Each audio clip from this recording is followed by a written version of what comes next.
ಈ ಕಾರ್ಯಕ್ರಮ ಜನವರಿ 10ನೇ ತಾರೀಕಲ್ಲಿ ಕಾಪುರ ಬಾಳ ಆಶ್ರಮದಲ್ಲಿ ಇರ್ತದೆ. ಜನವರಿ 2ನೇ ತಾರೀಕು ವಿಜಯಪುರಕ್ಕೆ ಇರ್ತದೆ. ಅದರ ಪೂರ್ವದಲ್ಲಿ ಸುಮಾರು 100 ಹಳ್ಳಿಗಳಲ್ಲಿ ಈ ಕಾರ್ಯಕ್ರಮ ನಡೀತಾರೆ. ನಿಮ್ಮಲ್ಲಿನೂ ಸಹಿತ ಬಹಳ ಚಂದ ಮಾಡಿದ್ರಿ. ಎಷ್ಟು ಜನ ಕುಂಭ ತಂದ್ರಿ, ಆರತಿಯನ್ನು ತಂದ್ರಿ. ಆ ಪೂರ್ವದ ಒಂದು ಪೀಠದಲ್ಲಿ ಅವರ ಭಾವಚಿತ್ರವನ್ನು ಇಟ್ಟುಕೊಂಡು ಹನುಮಂತನ ಗುಡಿಯಿಂದ ಇಲ್ಲಿವರೆಗೆ ನಾವೆಲ್ಲ ಉತ್ಸವ ಮಾಡ್ಕೊಂಡು ಬಂದ್ವಿ.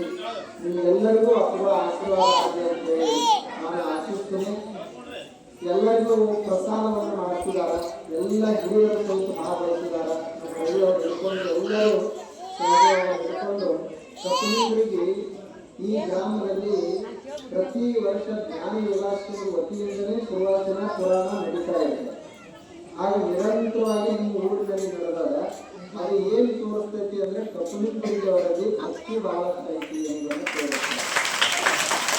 ಅದು ಬೇಕು ನಮಗೆ ಮನುಷ್ಯನಿಗೆ. ಅದಕ್ಕಾಗಿ ತಾವೆಲ್ಲರೂ ಅವ್ರಿಗೆ ಇವತ್ತೆಲ್ಲ ಹೂವು ಹಾಕಿ ನಮಸ್ಕಾರ ಮಾಡಿದ್ರಿ. ಅವರ ಆಶೀರ್ವಾದ ಇರಲಿ. ಅವರು ಯಾವುದೇ ರೂಪದಲ್ಲಿ ನಮಗೆಲ್ಲರನ್ನು ನೋಡ್ತಾ ಇರ್ತಾರೆ, ನಮಗೆಲ್ಲರಿಗೂ ಆಶೀರ್ವದಿಸ್ತಾರೆ. ಮಹಾತ್ಮರಿಗೆ ಸಾವುವುದಿಲ್ಲ. ಅವರು ಎಂದೋ ಆಗಿ ಮುಗಿರ್ತಾರೆ, ಆದರೆ ಈಗಲೂ ಸಹಿತ ನಮ್ಮನ್ನು ಅವರು ಕಲಿಸ್ತಾ ಇರ್ತಾರೆ. ಅದಕ್ಕಾಗಿ ಇವೆಲ್ಲ ಕಾರ್ಯಕ್ರಮಗಳನ್ನು ಮಾಡೋದು. ಬಸವೇಶ್ವರರು ಎಂದೂ ಆಗಿ ಹೋದರು, ಈಗಲೂ ಸಹಿತ ನಾವು ಸ್ಮರಣೆಯನ್ನು ಮಾಡ್ತೀವಿ. ತುಕಾರಾಮ್ ಮಹಾರಾಜರು ಹೋಗಿ ಬಹಳ ವರ್ಷ ಆಯಿತು, ಈಗಲೂ ಸಹಿತ ಅವರು ಸ್ಮರಣೆಯನ್ನು ಮಾಡ್ತೀವಿ. ಕನಕದಾಸರು, ಪುರಂದರದಾಸರು, ಭಗವಾನ್ ಬುದ್ಧ, ಮಹರ್ಷಿ ವಾಲ್ಮೀಕಿಯವರು, ಎಷ್ಟು ಜನ ಮಹಾಪುರುಷರು ನಮ್ಮ ದೇಶದಲ್ಲೆಲ್ಲ ಆಗಿ ಹೋಗಿದ್ದಾರೆ.